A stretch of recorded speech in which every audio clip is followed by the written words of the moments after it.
So what I want to work on today is a sunset.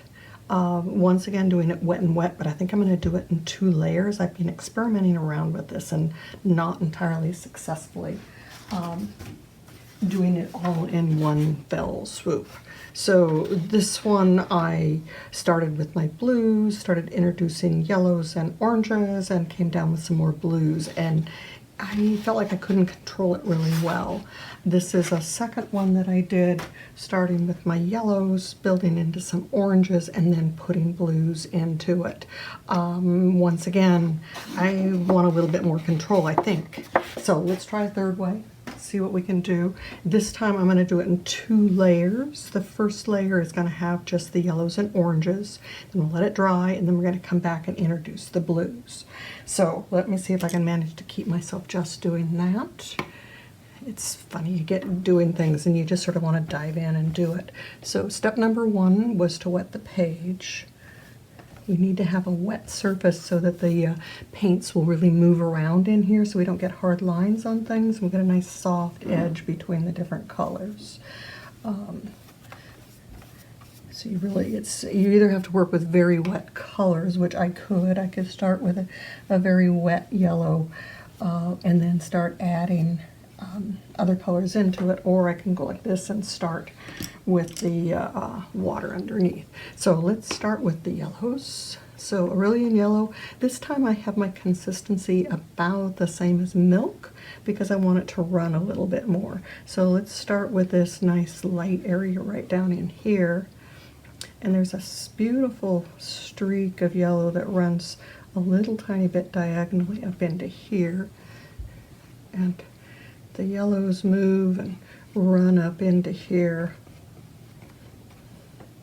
They run off the edge of this page. They actually even sort of peachy up into there a little bit. I could almost do those just totally yellow, but let's just take this. Now this is my new gamboge with a little tiny bit of quinacridone rose in it. And let's just do this whole area right there. Bring it up on the side of there, and it runs off and into here. There's some on either side of this, and this area over in here feels like it's got a glow. Our biggest yellow is right in that area right there where the sun probably is, and then we go up into some orangey pinks up into here. And now let's add a little bit of red to this just to make it a little more. See if we like that. The reds are going to be our difficult part. I need to be careful about getting them in too dark. My temptation to add blue into this is going to be huge, but I think we're going to be better off if we don't. Let's just, maybe that's going to go up into there a little bit. There's blue down on the very bottom of this. It's not an absolutely pristine blue, but it is blue.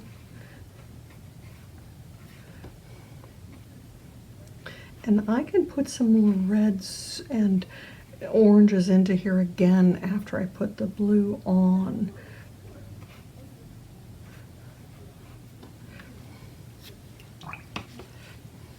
Let's just do a little bit of lifting in here, just because I feel like some of this should maybe be a little bit lighter. And it was part of the problem that I had with the previous one, is that I wanted to go into sort of the darkness that I was seeing in the photograph, but that wasn't necessarily going to get me let me get a little darker shape down here, like that little darker shape, and then some darker bits that run in through here. It's going to be purple up in here, so we can put red right behind there and then blue on top of that, because those are going to be a little bit purple. And I actually, on that same front, all of that blue could have just a hint of red underneath of it. So let's just, not too much, but just a hint of red. Get that a pretty thin red up there so it's not too much.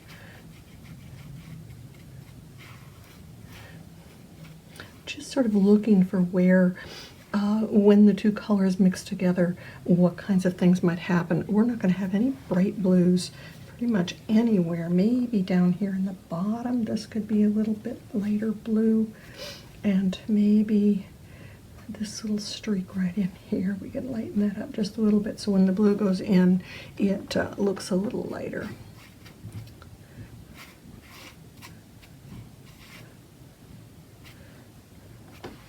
Okay, so let's let that dry. And I'm just wondering about this.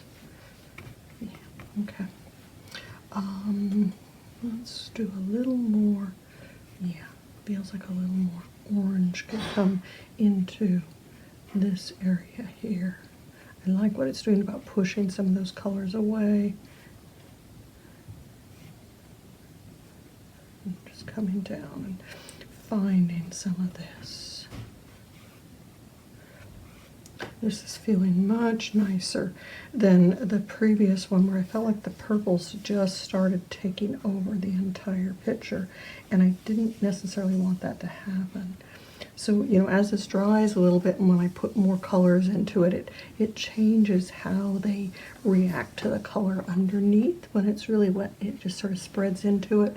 When it starts drying, it just pushes it away a little tiny bit. And this is feeling much nicer. Maybe we can go over with the red right in here as it comes into that orange. Okay, I think we've got this. Okay, just a little tiny bit more red in here, just to sort of darken up that area a little bit. Okay, I'm sort of whispering and I shouldn't be whispering. So, okay, let's stop and I will let that dry completely before I do anything else with it. And good, and then we'll come back and we'll put blues into it.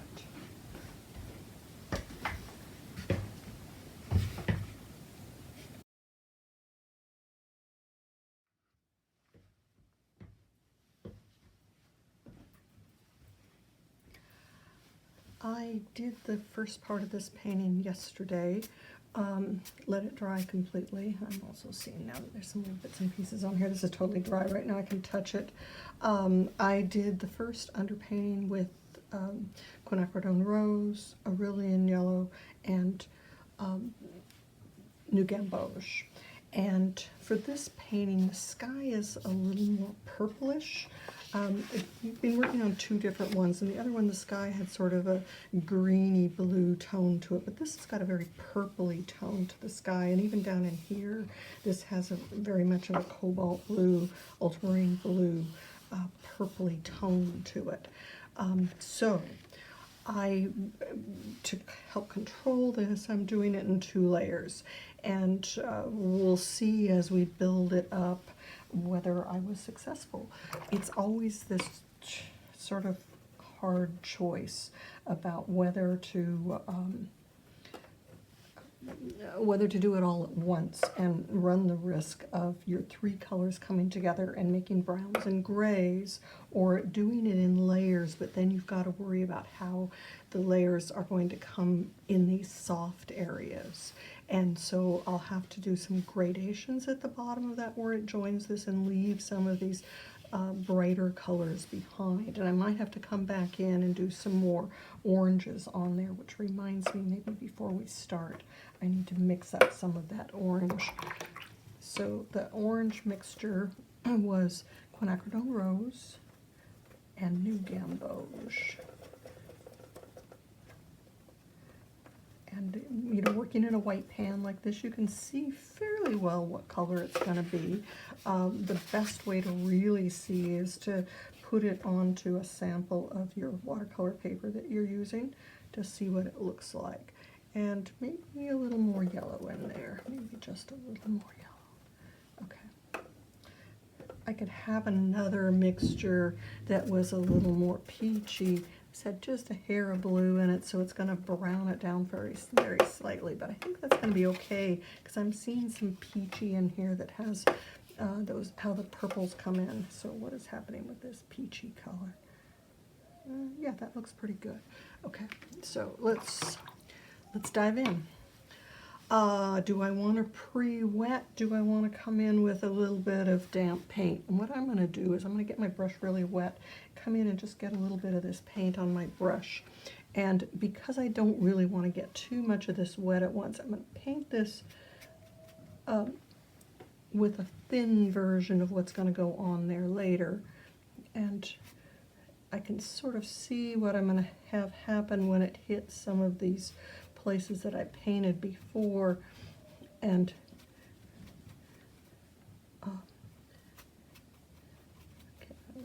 I can't control all of this, so I'm going to paint maybe down to about there. Let's take this down to the top of that one.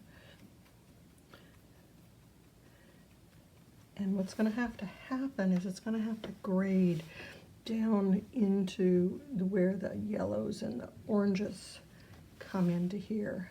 But let me just sort of start at the top. I've got this on a little bit of a slant, so it's going to start running it downwards. And then it's going to hit those yellow areas, and I can just sort of stop and not paint around them just a little bit like we were when we were doing the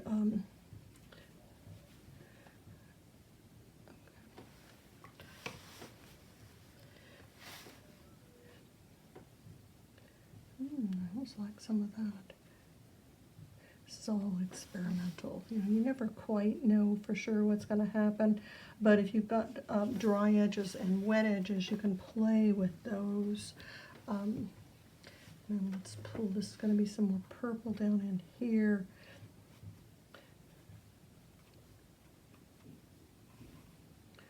And maybe this will come out looking a little different than that sky. Let this grade down onto the edge of this.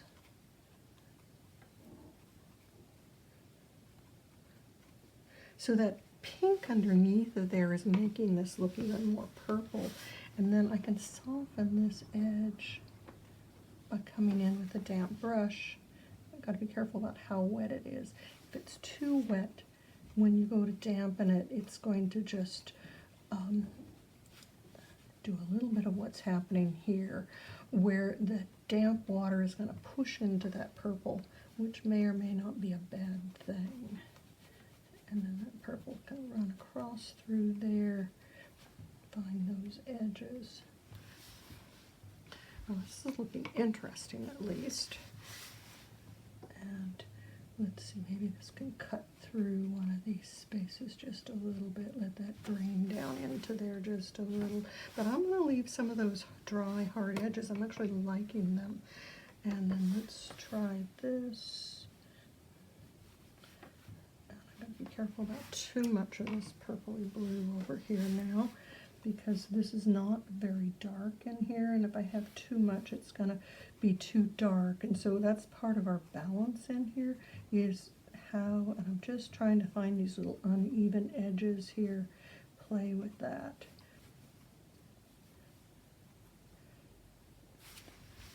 That almost feels like it needs a little more rosiness to it. So let me see if I can get just a little bit of yeah, that looks a little nicer, doesn't it?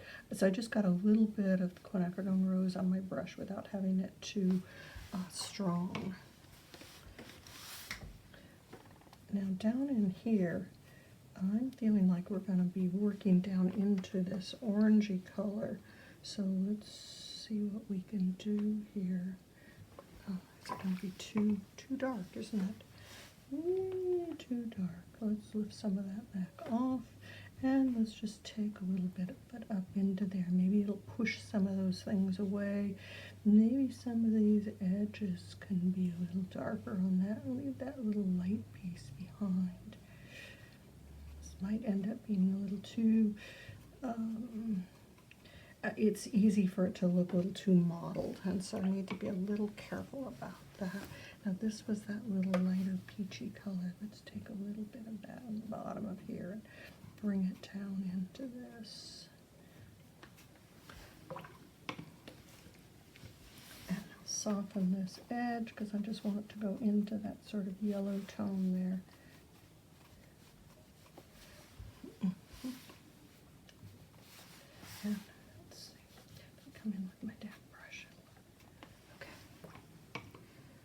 Now, I need to be even a little more peachy over here. There's a little purpleness that's going to come in here.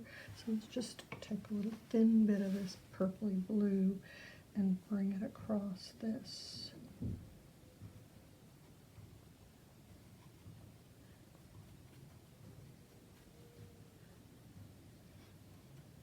And as we get down into here, there's actually a little stronger blue bit that's going to run through there.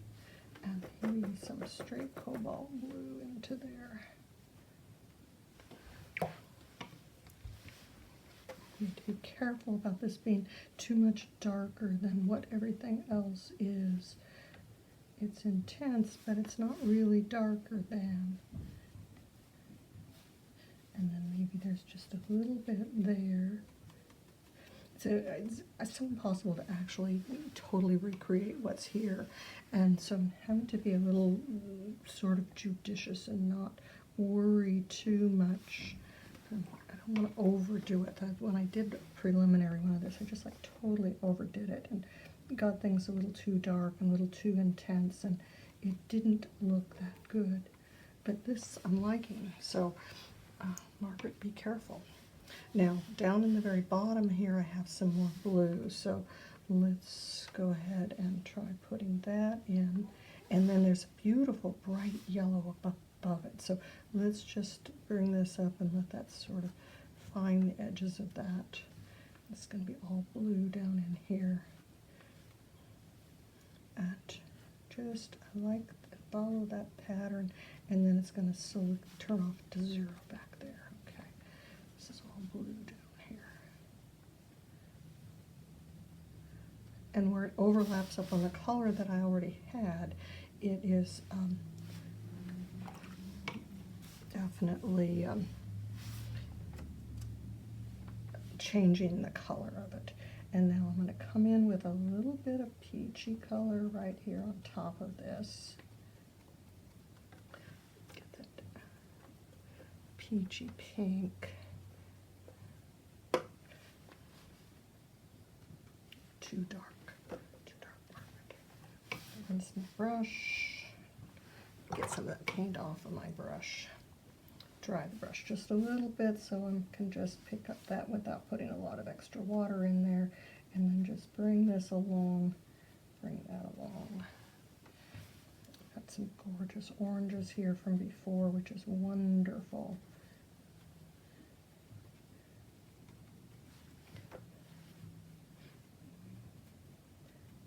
Just, this feels like it should have some, bring that in up there. Bring that up into the edge of that blue. Nice, nice. We're just sort of building these colors that are on the side of there's a little yellow in the middle, but then it changes out to being a little pinky orange, a little pink, sort of shift between purple to orange to yellow. And so I wanted to just get a little feeling of that here. Yeah, dried too fast. Okay.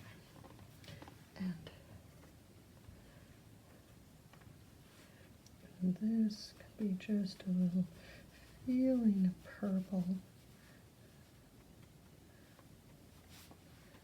And that. Have that feeling of purple running through it. Okay, I think I should stop because I'm actually liking this. Anything up in here? Maybe just a little bit up in here. Okay, if I run this, that'll make that stand out more. Okay, and then let's just grade this out. Rinse my brush, drag it, pull it across these colors. So this whole thing of being able to layer up and finding little pieces that you want to have stand out, and what do you need to do to make those happen? Break that line just a little bit. There's a certain amount of fussing that you can do and still have it look okay, and then there's a point when you really just need to stop. And I always have a hard time figuring out when that time is. And do we want want this a little bit darker right here, or is it going to make all that look too light if I do? And I think it's going to make it look too light if I do, so maybe I should, but this is too green. Okay, so let me just come in with a little bit of red on top of this green area here. And let that come up. I'll add a little bit more blue in here after all. I've got to be careful about overdoing it. I want to be just delicate. Just a little light shift.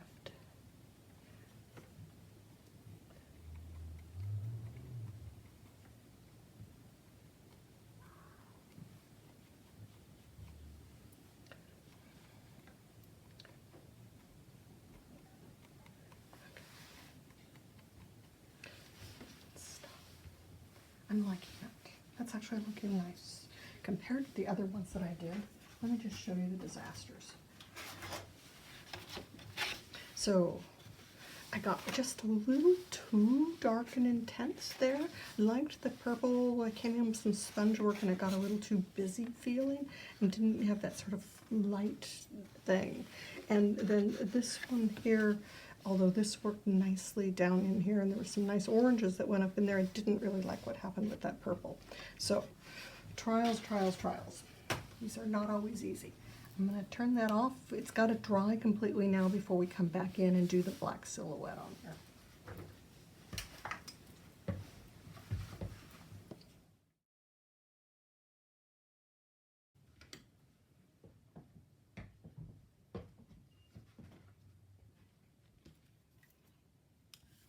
What I'm going to work on today is finishing up this painting. We have a dark silhouette of trees down in the bottom here. There's actually some pieces that are probably a couple of houses on either side that I really don't care about. But what I do care about is how the shape of these trees come up into the sky above. And I could even change this some and maybe accent some of that shape just a little bit more. I love this little V here, and I love this little piece coming up here. Maybe we can even take this a little higher and maybe make another little small V and breaks. These are sycamore trees. So they have sort of an open branch structure. The leaves aren't really heavy on them. You can see through it and see quite a few branches. There's a couple ways that we could approach this. I could come in with a permanent black ink pen and draw a lot of this and then come back in with my paint and fill in some places, or I can just do it all with paint, which is what I'm going to end up doing. So the next thing is mixing our black. I'm, looking at this photograph, this black is not some of the color feels like it's coming up through that black.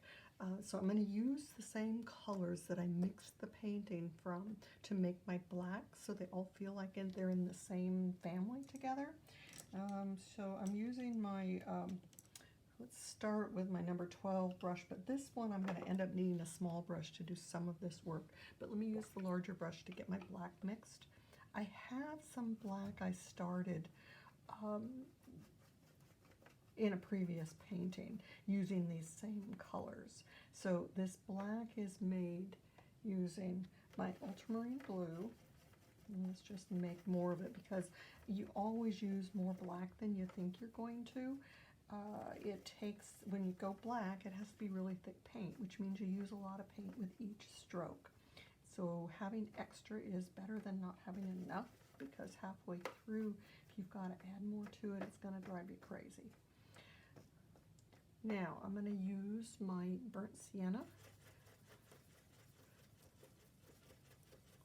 and depending on my balance with the burnt sienna, I'm either going to end up with a navy blue, which is what I've got right now. So if we try that on my little trial sheet, it looks pretty black, but it's got a real bluish tone to it. So let's add a little more of the burnt sienna. The burnt sienna is on the opposite side of the color wheel from the blue, so blue and orange, two opposite colors, make your black. So if I add red and green together, I'm going to get a black. If I put blue and orange together, I'm going to get a black. If I put purple and yellow together, I'm going to get a black. or I get browns and grays, depending on how thick it is and what the proportions are. This is looking pretty neutral now. I'm liking this quite a bit. Yeah, that's going to work really well. So now my next choice is, do I come in and do some of these larger pieces of dark and then put my little branches in, or do I put my branches in and do the little larger pieces? I'm just, because I've got this on my brush now, I could do this with a sponge too. Do I want to do a sponge? Do I want to do this? It's always hard to know. There's always 2 or 3 ways to do everything. And let's see, so we're not real far up into this picture. Let's go ahead and try a little bit of this. I'm just wanting to sort of make some uneven patterns here with those leaves. I'm going to come in with a sponge as well, I think. But I just want to sort of, what am I doing here with these? Now this is my little V, so I want to be sure I don't lose that little V. And then there's some interesting bits. There's another little V there as that builds up and goes a little higher. And I may end up with it not quite as much as what's over there. Just sort of getting that feeling of that top edge in first. And then patterns. I love this pattern of dark that runs in through here. And leaving some nice little windows, little holes in this. I like this little V pattern that comes down right there. And another little break. And maybe this isn't quite as high. Okay. Now I'm going to try the sponge a little bit. I'm not going to rinse that brush out just yet because I need that dark in it. My sponge, I want to dampen it first and then wring it out. Now I'm going to come into that black and let's just see what we can do. Oh yeah, this is working pretty nice. So this is a sponge that's got a lot of little hairy edges on it. It's a sea sponge. You can find them in the ceramics department of your art store. Sometimes, well, they have them also with the watercolor paints usually. But the ceramics is where I frequently find them. If I can't find them in the watercolor, I go looking over in the ceramics department. Now I don't know if I need to let that dry. Let's just try. Now I'm going down to a number 4 brush, number 6. I think it's a number 6 brush, and I don't have my rag here. Get that rag out. Rag's going to be important. Now I don't want to lose all this lovely light that comes through there, so I have to be careful not to paint over everything. And let's see, we have a tree. This tree, the trunk is hidden back behind, but I do like how some of these branches, and if I go fat and up to skinny, I can lift it at the end. I almost need to go to a smaller brush to get this in. I'm just putting my finger down onto the paper. Let me find my smaller brush.